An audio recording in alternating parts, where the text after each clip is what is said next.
Bem-vindos à Soma dos Dias, um podcast de negócios. Eu sou o Hugo Neutel. Neste episódio, os avisos do Banco de Portugal sobre a dívida e o imobiliário e as alterações nos critérios do crédito à habitação. Depois, o papel presente e futuro da inteligência artificial é o tema da edição especial do Negócios, que nesta sexta-feira é grátis. De seguida, falo com a Leonor Mateus Ferreira e o Celso Filipe. Esta é a Soma dos Dias. Começamos com os alertas do Banco de Portugal. Nesta semana, o Supervisor Financeiro publicou o relatório de estabilidade financeira, deixou vários alertas, incluindo sobre o potencial perigoso de uma descida do preço das casas e confirmou alterações nas regras que os bancos têm de seguir na concessão de empréstimos para compra de habitação. Comigo está a Leonor Mateus Ferreira, editora de Mercados de Negócios.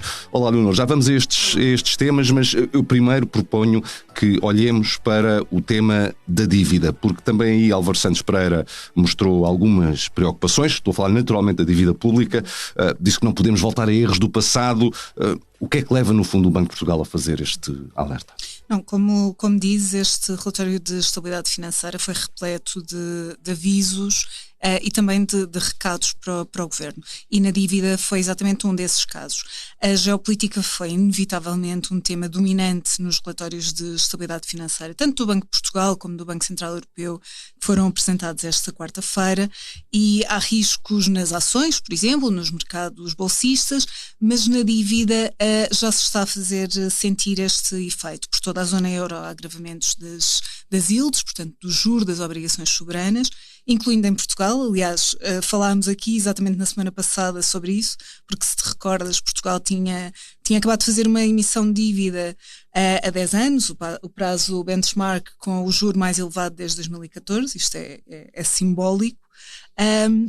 Ora, este agravamento, que não é exclusivo de Portugal, que é mais transversal, deve-se em larga medida à escalada dos preços causada pela guerra no Irão e ao ajustamento que esta escalada traz nas expectativas de política monetária. Aliás, Álvaro Santos Pereira diz exatamente que esta evolução dos preços vai ser um dos grandes fatores que vai ser tido em conta na reunião de 11 de junho que o Banco Central Europeu tem, e no qual vai decidir. A expectativa é que decida subir as taxas de juros.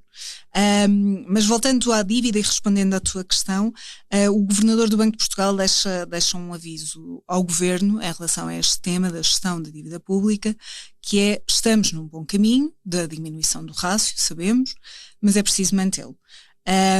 E ele usa essa frase que tu dizias: é preciso não esquecer as lições do passado.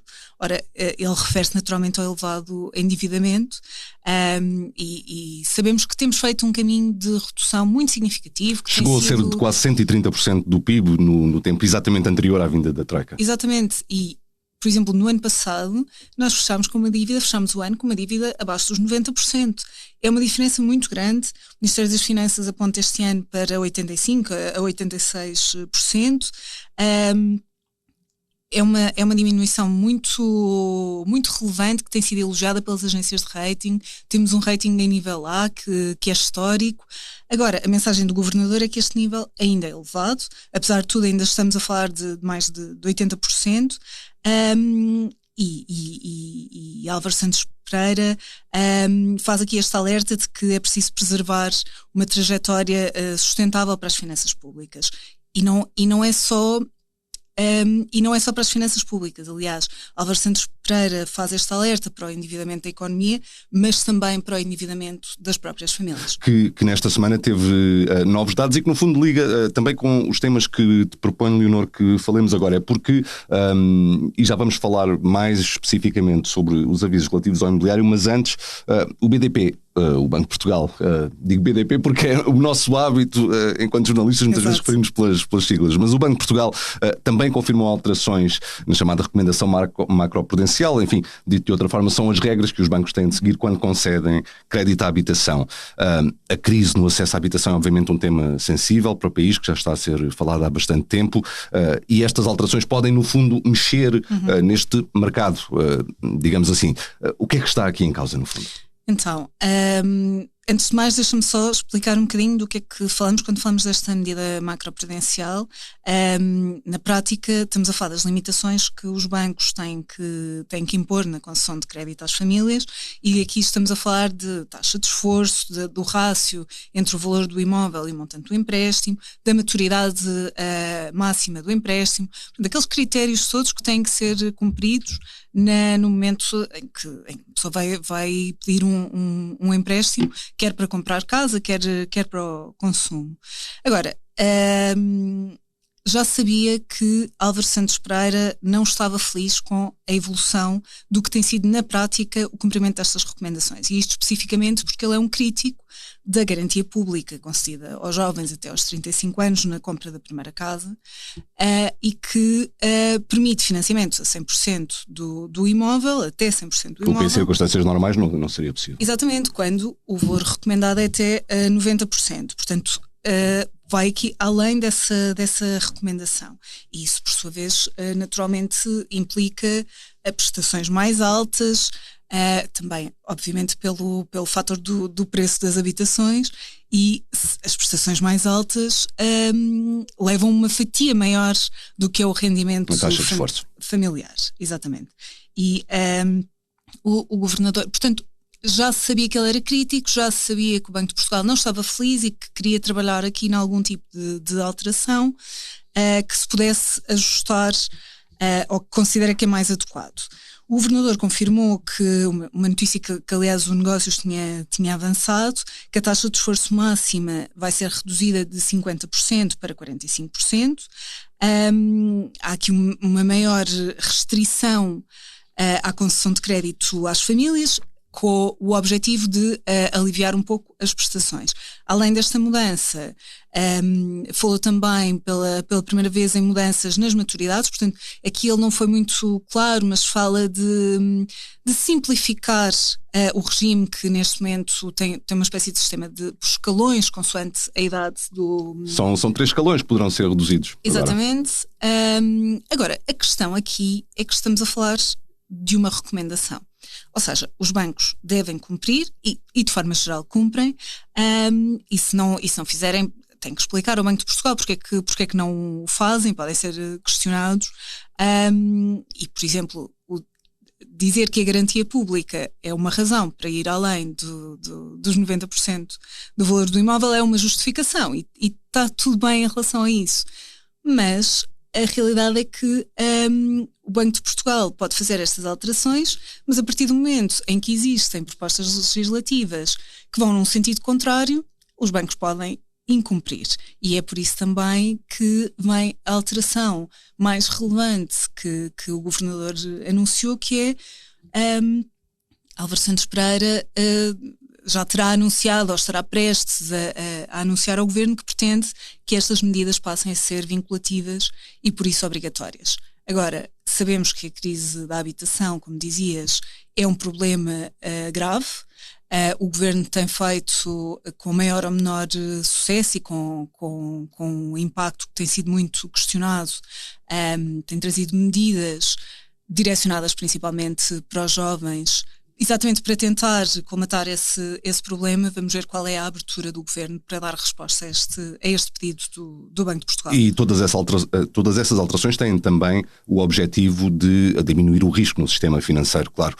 Ainda nesse tema do valor das casas, o governador também avisou, tu já passaste também um pouco por esse assunto, que a potencial desvalorização do preço das casas é um risco sério para o sistema financeiro. É um risco sério. Ele não diz só que é um risco sério, ele diz neste momento é o maior risco que nós vemos para o sistema financeiro. E isto é muito relevante, como é natural. A questão aqui é, temos por um lado, obviamente, o tema do acesso à habitação, mas temos o outro lado, que é se calhar um lado um bocadinho mais frio, mas que é o da estabilidade do sistema financeiro, e que, enquanto país, nos é tão próximo, tendo em conta que tivemos uma crise que foi duríssima para o sistema financeiro, mas para as famílias, obviamente. Na realidade, quando nós pedimos um empréstimo, a casa é o colateral. E a partir do momento em que se há uma desvalorização desse colateral, do valor do imóvel, isto tem impacto no balanço dos bancos.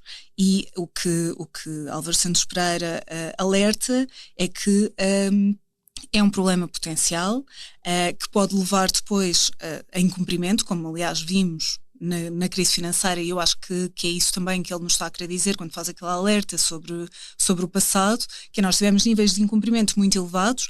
Neste momento o sistema financeiro é sólido, é muito sólido, mas uma inversão pode fazer aqui descarrilar isto tudo. E aliás é o mesmo que diz o Banco Central Europeu. O Banco Central Europeu e o Banco de Portugal alinham aqui neste discurso de há uma escassez muito grande do lado da oferta, não é? Não estão a chegar habitações, casas ao mercado ao mesmo ritmo que evolui a procura, e isso é muito problemático porque vai continuar a alimentar as subidas dos preços e quer dizer, e num caso extremo, e ninguém usou esta palavra, queria só frisar essa parte, mas num caso extremo pode levar aqui a uma bolha, não é? É um tema para o qual ambos os supervisores, o português e o europeu, estão a olhar com muita preocupação. Até por causa, como dizias, da história do passado, porque quando foi da grande crise financeira vimos que também chegou a Portugal, vimos bancos que tinham casas, vou usar um termo corrente, tinham casas que nunca mais acabavam, recuperadas de crédito em cumprimento. Exato.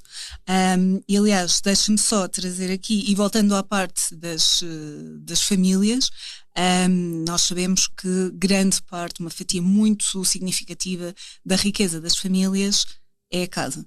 Portanto, e a evolução do preço das casas não é só no momento em que compramos, porque depois aquele ativo, se tem uma grande fatia da nossa riqueza, se há uma desvalorização, desvaloriza também o que é a riqueza, o património das famílias. O património da família, exatamente.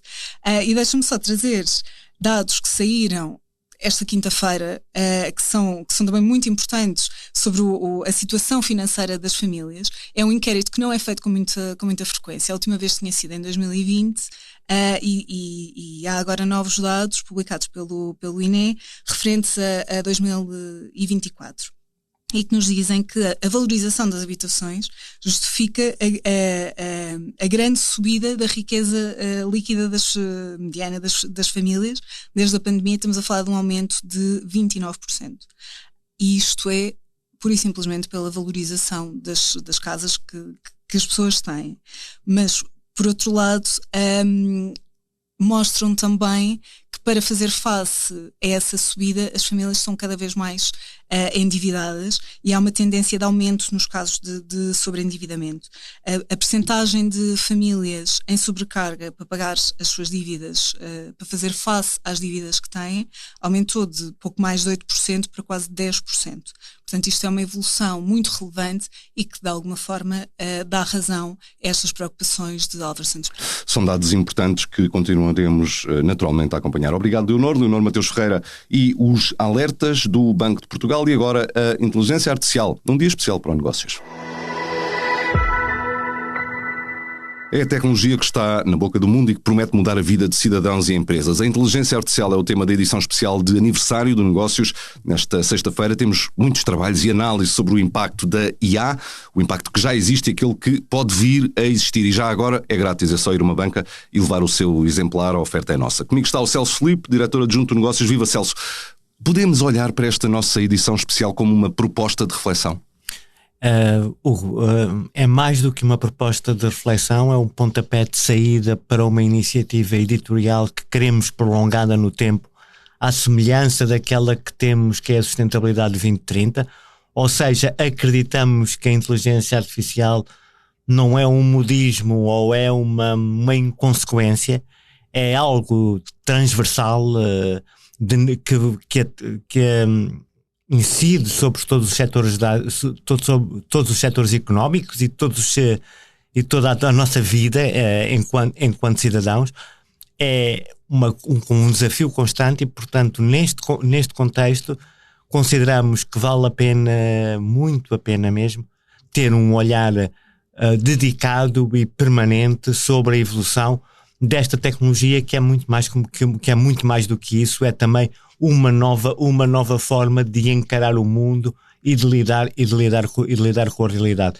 Esta edição oferecida que está nas bancas esta sexta-feira é isso mesmo, é uma porta de entrada para este mundo, utilizando a expressão do Aldous Huxley, já não é novo, mas continua a ser admirável, e portanto vamos convocar as pessoas para este espaço, as empresas, as universidades, todas as pessoas e entidades que de uma forma ou de outra são, não digo afetadas, mas vão interagir de forma permanente com esta tecnologia, para que nos ajudem a refletir e a dar pistas de como a usar melhor, porque sabemos que no início desta tecnologia está o homem, e portanto o homem, neste sentido, é que vai decidir o futuro desta tecnologia. É um trabalho alargado que trazemos nas nossas edições,